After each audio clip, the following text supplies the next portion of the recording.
여러분 안녕하십니까? 자, 이번 시간에는요 2023년도 국회직 경제학 기출문제를 한번 풀어보도록 할게요. 자, 책형은 가형으로 되어 있고요. 자, 1번부터 5번까지 먼저 같이 풀어보도록 하겠습니다. 자, 1번은 비교이론과 절대이론을 우리가 따지는 문제죠. 이 정형화시켜서 빠르게 푸셔야 됩니다.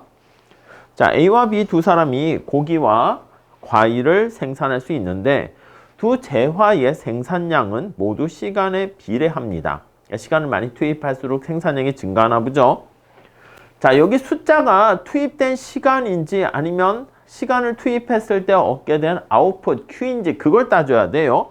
자, 두 사람의 시간당 생산량이 이게 Q라고 이렇게 되어 있습니다. 그러면 우리가 절대우위는 바로 보시면 되는데 비교우위는 그쵸? 우리가 노동이면은 파고 드세요. Q 하면은 올라타세요. 그걸 사용해야 됩니다. 자, 이 경우는 이제 Q니까 비교위론 나타낼 때는 올라타세요. 이 방법을 쓰시죠.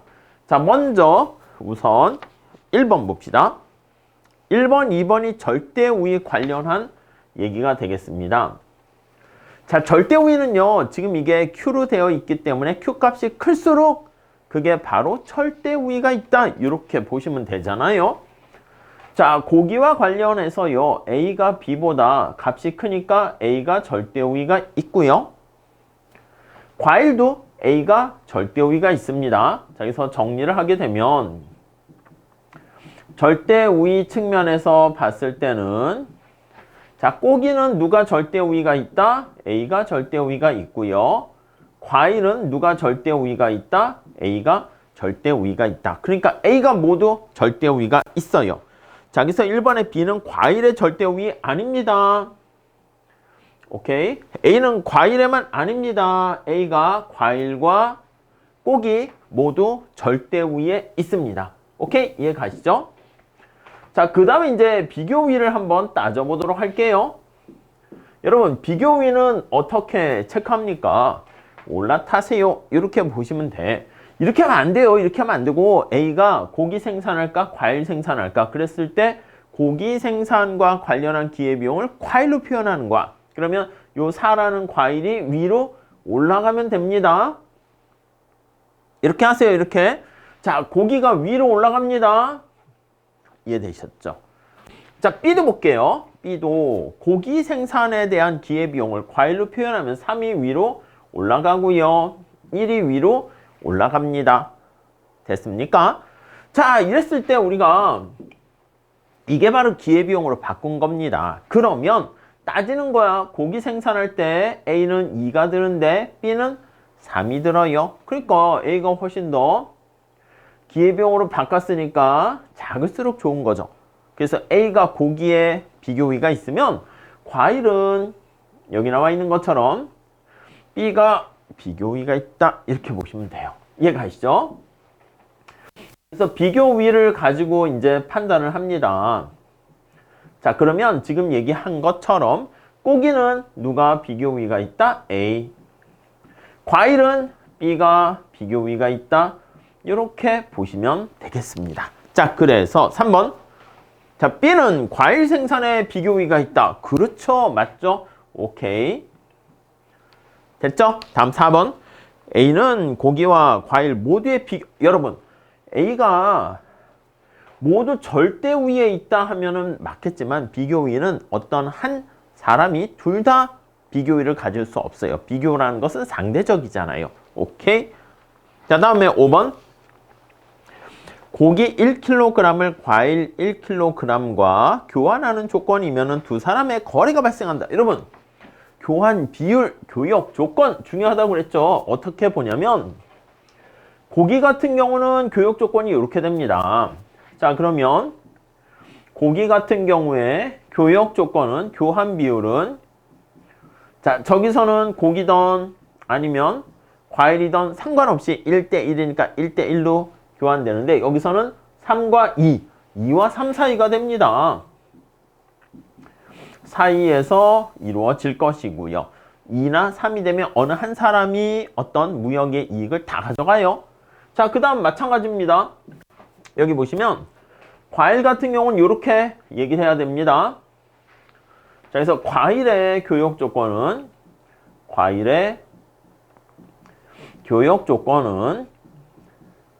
자, 그러면 어떻게 됩니까? 예, 맞아요. 여기 2분의 1과 3분의 1 사이 2분의 1과 3분의 1 사이 이렇게 이루어진다. 이렇게 보시면 되겠습니다. 근데 여기 1대1로 교역되는 것은 다 이 안에 있어요? 벗어나요? 둘 다 벗어나죠. 그렇기 때문에 과일을 기준으로 하던 고기를 기준으로 하던 둘 다 교역이 이루어지지 않습니다. 어렵지 않아요. 반복해서 속도를 좀 올려주셨으면 좋겠습니다. 다음 2번. 자, 수요의 가격 탄력성에 대한 설명으로 옳은 것만을 보기에서 모두 고르면 자, 수요의 가격 탄력성은 가격이 변화했을 때 수요량이 얼마나 변하니 이걸 나타내고요. 가격에 대한 민감도를 나타내죠. 기본적으로 어떻게 됩니까? 가격이 변화했을 때 Q가 어떻게 되고 Q분의 P 이렇게 표현해서요. 주로 이제 탄력성은 여기 나와 있는 기울기에 해당하는 게 요거죠. 그래서 요 기울기에 해당하는 부분과 그리고 여기 위치에 해당하는 부분 이렇게 우리가 얘기를 하죠. 자, 우선 기억 볼게요. 기울기가 마이너스가 되는 선형 수요 곡선의 가격 탄력성은 측정 위치에 따라서 0에서 맞죠? 여러분 기억 한번 볼까요? 아니 수요 곡선이 이렇게 있단 말이야. 그러면 우하향하는 직선으로 선형이니까 직선이 되겠죠? 그리고 아무 얘기 안 하면 우하향한다 이렇게 얘기해야 될 겁니다. 자, 그러면 우리가 요 점에서 탄력성을 계산하세요 라고 했다라고 할게요. 그러면 이게 분모분의 분자 이렇게 나타내게 됩니다. 오케이. 자, 그러면 여기는 어떻게 돼? 여기는 분모가 빵이니까 탄력성이 무한대가 될 것이고요. 여기는 탄력성이 빵이 될 것이고 요게 정확하게 가운데 가르게 되는 부분이 되면 오케이? 약간 여기 A가 정확하게 볼 수도 있겠지만 이렇게 되면 1 이렇게 됩니다. 자, 그래서 이쪽에서는 탄력성이 1보다 크고요. 이쪽에서는 분모분의 분자 활용하면 1보다 작고요. 이해 가시죠? 그래서 기억 맞아요. 자, 다음에 니은은요 약간 탄력성 계산할 때 우리가 좀 예외적인 특수한 경우라고 말씀을 드렸죠. 자, 니은 같은 경우 직각삼각곡선은요 이렇게 되는 경우야. P 곱하기 Q가 어떠한 일정한 상수가 되는 경우, 이게 뭐 10이 되는 경우 생각하시면 되겠습니다. 자, 그러면 이렇게 직각삼각곡선, 물론 이제 곡률이 어떻게 될지 모르겠지만 대략적으로 막 스스로 막 복잡하게 꼬지 마시고요. 이렇게 직각삼각곡선이 되면은요. 자, 가격이 10일 땐 1이 되고 1일 땐 10이 되는 이런 상태. 10일 때 1. 알파라고 할까요? 1일 땐 10. 그러니까 베타라고 할까요? 자, P와 Q를 같이 곱한 게 판매 수입이고 소비자 입장에서는 총 지출액 아니겠습니까? 자, 그래서 여기 나와 있는 총 수입이 또는 총 지출이 이렇게 10으로 일정할 때 네, 이렇게 일정하게 되면은 탄력성은 항상 1 이렇게 됩니다. 물론 항상 1은 아니고요. 여기 알파가 있어요. 여기 1이 생략됐잖아요. 이게 알파잖아. 그럼 탄력성이 알파다라는 거 알고 계실 겁니다. 오케이. 이해 가시겠죠? 지금은 1 하니까 1로 되어 있고요. 맞습니다. 자, 넘어가도록 할게요. 자, 다음 디귿 볼게요. 수요의 가격 탄력성은 수량의 변화가 원인이고 가격의 변화가 결과 아니죠, 여러분. 지금 제가 말씀드린 것처럼 수요에 영향을 미치는 요인이 우리 수요함수 이렇게 쓰잖아요. X제의 가격, 뭐 소득, 다른 제와의 가격, 뭐 관련된 Y제라 할까요? 이게 X제라고 하면 이렇게 그래서 가격 탄력성, 소득 탄력성, 교차 탄력성 이렇게 표현을 하기 때문에 이게 원인과 결과가 바뀌었습니다. 자, 그래서 맞는 것은 기억과 니은 이렇게 보시면 되겠어요. 아시겠죠? 자, 그 정도 정리하시고요. 다음 3번 한번 보도록 하겠습니다. 자, 미국이 금리 인상을 계속 요즘과 같은 상황에 해당할 수도 있습니다. 우리나라 경제가 받는 영향을 분석한 결과 옳지 않은 것은 우리나라는 변동환율제를 채택하고 있고 자본의 유출입이 자유롭대요. 우리나라가 있어. 여기 외환시장의 달러와 원화의 비율, 그게 바로 환율이죠. 이해 가시죠? 환율이라는 것은 뭐다? 달러의 가격을 얘기하는 겁니다. 자, 근데 우리나라 이자율보다 미국의 이자율이 더 높아요. 그럼 여러분들이 돈을 갖고 있는 사람이면 어떻게 미국에 투자하지 우리나라에 투자 안 한다고요? 그러면 달러가 유출돼서 나가게 됩니다. 아니 그럼 여러분 외환시장에서 달러가 어떻게 됩니까? 부족해지는 거 아니겠습니까? 달러가 자꾸 부족해지면 달러의 가격인 환율이 상승하게 됩니다.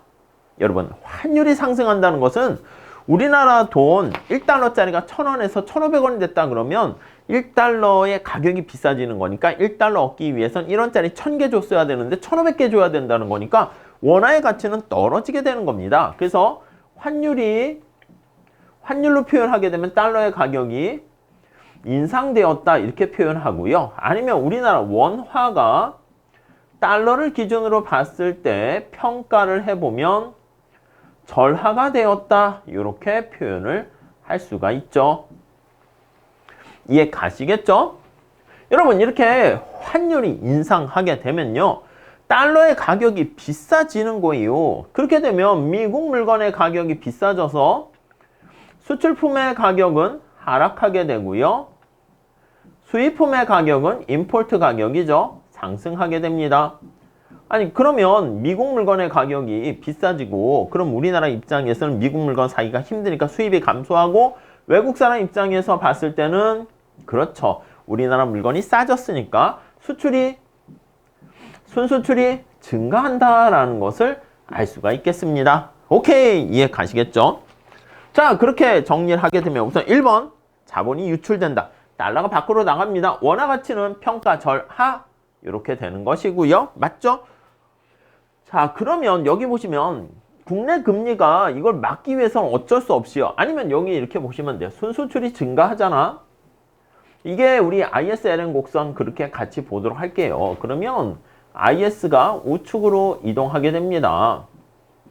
여러분 IS가 가만히 이렇게 표현을 하게 되면 Y가 되고 얘가 LM 이자율이고요. 얘가 IS 이렇게 여기다가 이제 먼델, 플레밍 모델 해서 BP 곡선까지 이렇게 하셔도 상관없긴 한데요. 아무튼 IS가 우측 이동하니까 거기까지만 안 하셔도 되고 이자율이 국내 이자율도 올라가게 될 수밖에 없고요. IS 우측 이동하니까 생산량도 증가하게 되는 거 알 수가 있습니다. 무역수지 악화가 아니라 어떻게 해요? 순수출이 증가하니까 무역수지는 개선된다 이렇게 얘기를 하셔야 되겠죠. 이해 가시겠죠? 네, 그렇게 정리하시고요. 다음 4번 문제 풀어보도록 하겠습니다.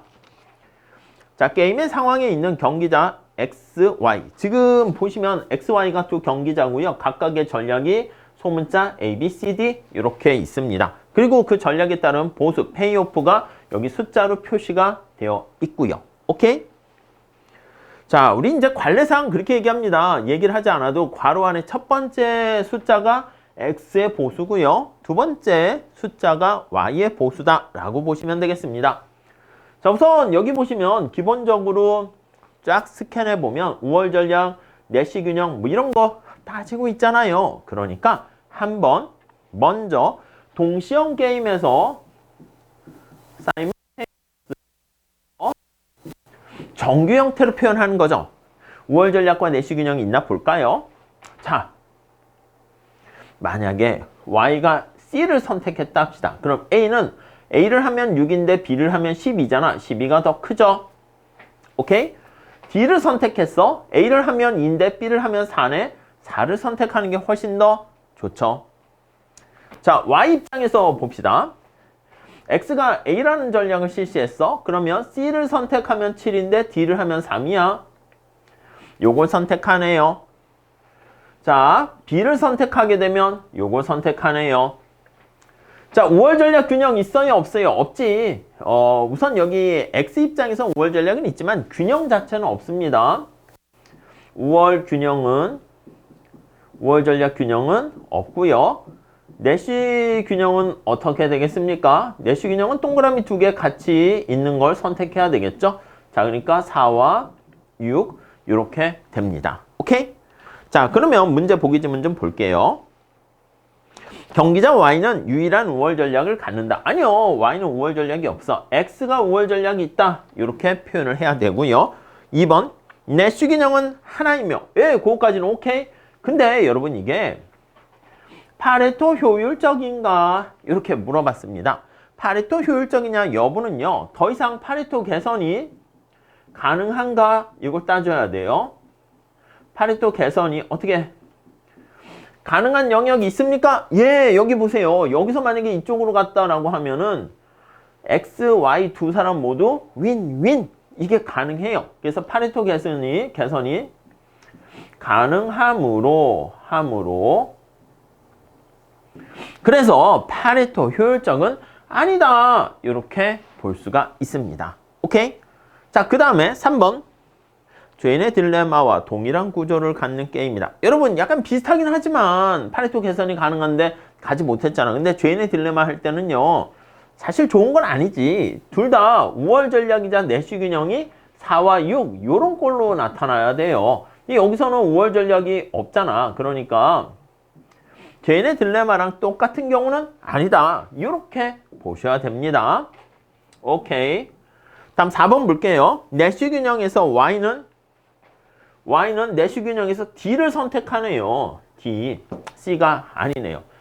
그 다음 5번 경기자 Y가 먼저 이건 선도자 이제 전개형 게임이 되는 거잖아. 그러니까 사실 1, 2, 3, 4가 다 틀렸으니까 5번 이렇게 하셔도 되는데 뭐 한번 살짝 따져 보도록 합시다. 자, 우선 전개형 익스텐시브한 순서가 있는 거죠. 요건 동시에 하는 거고요. 자, 근데 누가 먼저 순서를 정하는가 라고 했을 때 Y가 먼저 전략을 선택한다 라고 했어요. 자, 그러면 Y가 먼저 이렇게 시작을 해요. 그러니까 Y가 선택할 수 있는 전략은 두 가지가 있죠. Y가 C를 할 것인가 아니면 D를 할 것인가 두 가지 전략이 있고요. 그에 따라서 이제 X가 여기에 위치하게 됩니다. 그럼 Y가 C를 선택했으면 X가 A를 선택할 수 있고 B를 선택할 수 있고 X가 여기 있다라고 하면 마찬가지로 A를 선택할 수 있고 B를 선택할 수 있고 이렇게 되겠죠. 이해 가시겠습니까? 자, 이때 우리 한번 균형값을 찾아봐요. 각각에 나오는 보수를 씁시다. 근데 주의하셔야 될 게 이게 Y가 C를 했는데 X가 A를 한 거야. Y가 C를 했는데 X가 A 하니까 여기가 6과 7입니다. 6과 7. 여기는 얘가 C를 했는데 D를 하니까 12와 4예요. 12와 4. 오케이. 자, 여기는 D와 A 이렇게 있습니다. D와 A 하면 2와 3이에요. 여기는 D와 B 하니까 D와 B 거기 짝지은 거는 4와 6이에요. 근데 여러분 주의하셔야 될 게 뭐냐면 이 앞에 게 지금 X의 보수고요. 뒤에 게 Y의 보수예요. 이해 가시겠어요? 그러니까 이렇게 써서 만약에 Y가 먼저 하는 거니까 이거 바꿔서 헷갈리시면 실수하시면 안 돼. 아무튼 여기 역진기납법으로 찾는단 말이지. 자, 그러면 먼저 이렇게 하나의 서브게임이 있죠. 또 하나의 서브게임이 있어요. 요게 이렇게 서브게임이 있습니다. 두 가지만 있습니까? 아니죠. 이것도 서브게임이야. 이것도 전체가 이제 또 하나의 서브게임이 됩니다. 오케이. 뭐 우리가 집합할 때 무슨 부분 집합할 때 전체도 그 부분 속에 들어가는 거 생각하시면 돼요. 자, 그러면 이렇게 돼 있는 상황에서 X는 여기 있다 칠게요. 그러면 A를 할까 B를 할까 보면 앞에 게 X의 보수라고 그랬습니다. 6보다 12가 낫지. 그럼 이걸 선택하겠지. 이렇게 이해 가시죠? 그러니까 이 길은 안 가는 거예요. 안 가. 이렇게 지워버리시죠.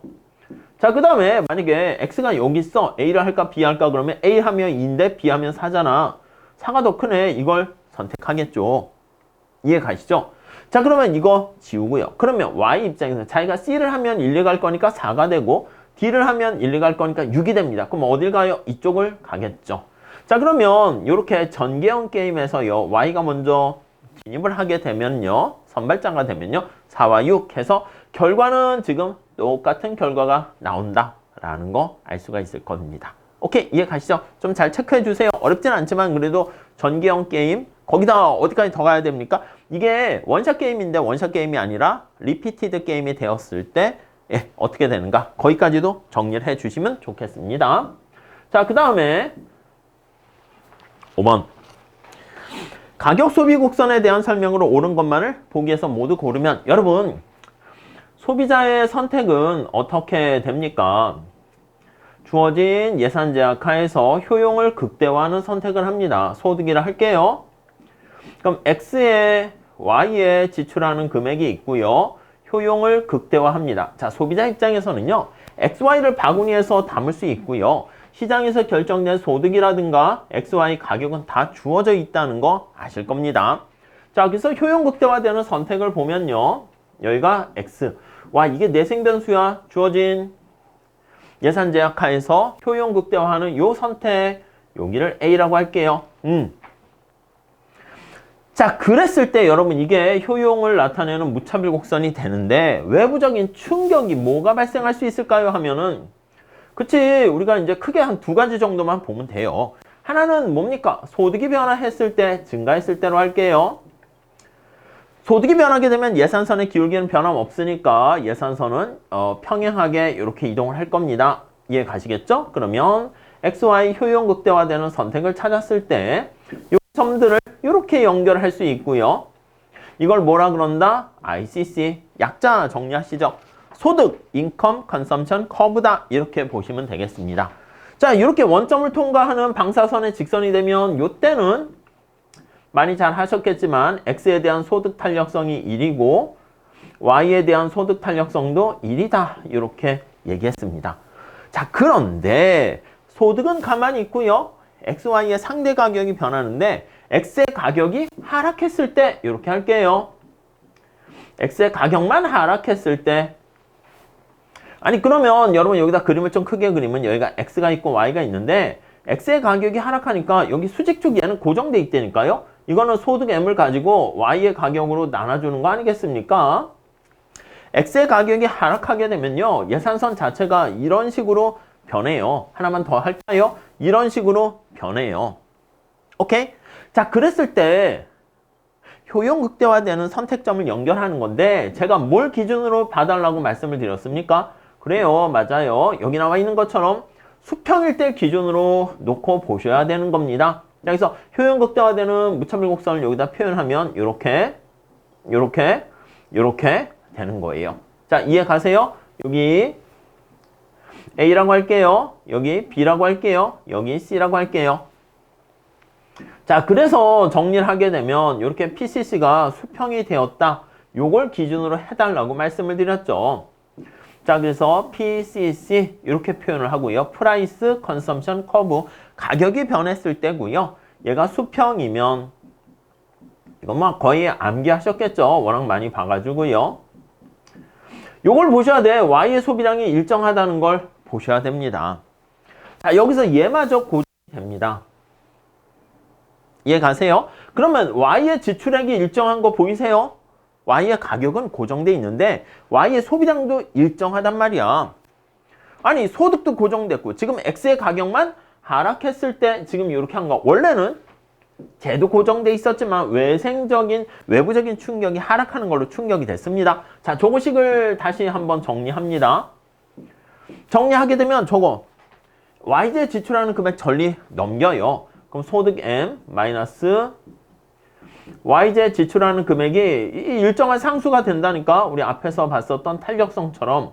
그럼 X의 가격이 변하면 이게 전부 다 X의 소비량으로 변해서 요거 이게 특성이 어떻게 됩니까? 탄력성이 1 이렇게 되는 거 알 수가 있습니다. 오케이, 그거 중심으로 보시죠. 자, 우선 기억 볼게요. PCC는 한 재화의 가격 변화에 따른 소비자의 최저 맞아요. 주로 이제 X제 가격을 변화시켜서 얘기하죠. 오케이, 맞고요. 소득이 변하면 ICC 이렇게 되고요. 니은 수평축으로 표시한 X제 수요의 가격 탄력성 1이면 맞아요. 이게 PCC가 수평이 되잖아. 그러면 X제에 대한 가격 탄력성은 1이다. 예, 이게 제일 중요한 출발점이 되는 것이죠. 자, 수평축으로 표현한 x의 수요의 가격 탄력성이 1보다 크면 여러분 여기 잘 보세요. 아니 지금 여기서부터 얘가 이렇게 변했을 때가 x의 소비량이 이만큼 변했을 때가 탄력성 1이라고 그랬잖아. 근데 만약에 검정 색깔로 할까? 만약에 이렇게 있어. PCC가 이렇게 있어. 그럼 어떻게 됩니까? 그러면 얘가 이만큼 변하는 거 아니겠습니까? x의 소비량이 이만큼. 아니 지금 다시 기준을 다시 잘 잡아보세요. 이만큼 빨간 색깔 같이 갔을 때가 탄력성이 1이라니까. 그럼 x의 소비량의 가격이 하락했는데 여기에 위치하게 되면요. 그거보다 조금 변했잖아요. 그렇게 되니까 어때? 얘는 단순히 그냥 암기하지 마세요. 설마 그러진 않으시겠죠? PCC 수평 이건 암기하셔야 되는데 우상향이면 탄력성이 1보다 작고 우하향하면 탄력성이 1보다 크고 뭐 대체관계, 보완관계 표로 정리 절대 안 됩니다. 조금만 이해하시면 돼요. 여기 좀 보세요. 그러면 x에 대한 가격 탄력성은 1보다 작죠. 얘가 1이니까 1보다 조금 변했잖아. 그러니까 여기 나와 있는 것처럼요. 이렇게 PCC가 이렇게 위치했어. 우하향하는 거죠. 자, 그러면 여기까지 갔단 말이야. 그럼 직관적으로 한번 생각을 해볼게요. 그러면 X의 가격이 이만큼까지, X의 소비량이 이만큼까지 증가했어요. 빨간 색깔만큼 반응했을 때가 탄력성이 1인데 그보다 크게 증가했으니까 이때는 XJ에 대한 가격 탄력성이 1보다 크다. 이렇게 되는 거죠. 그러니까 이게 우하향하게 되면 X의 가격 탄력성이 1보다 크다. 이렇게 됩니다. 우상향하면 1보다 작고요. 그래서 우하향한다. 이렇게 얘기해야 됩니다. 그래서 맞는 것은 고르세요 하면은 기역과 니은 이렇게 되겠습니다. 자, 이렇게 해서 우리가 지금 1번부터 5번까지 정리했는데 언제나 객관식 문제는요. 기본 내용을 빨리 보신 다음에 문제를 많이 푸시면서 내가 좀 약한 부분을 비슷한 문제를 풀면서 복습을 하셔야 됩니다. 아시겠죠? 우리 여기서 주관식과 공부하는 방법이 좀 달라요. 그러니까 많은 문제를 풀어보시고요. 여러분들이 좀 어디까지 그럼 가면 좋습니까? 하면은 제가 봤을 때는 회계사 기출문제까지도 정리를 하시는 게 좋아요. 근데 자세하게 할 건 아니고 그게 약간 볼륨이 있거든요. 난이도가 있거든요. 그러니까 요런 스타일까지 할 수 있구나 하시게 되면은 뭐 국회직이라든가 뭐 공무원 시험 7급, 지방직, 국가직 등등등 할 때 조금 부담이 당연히 적게 됩니다. 오케이? 거기까지 했으면 좋겠습니다. 자, 다음 시간에 이어서 같이 또 풀어보도록 할게요. 감사합니다.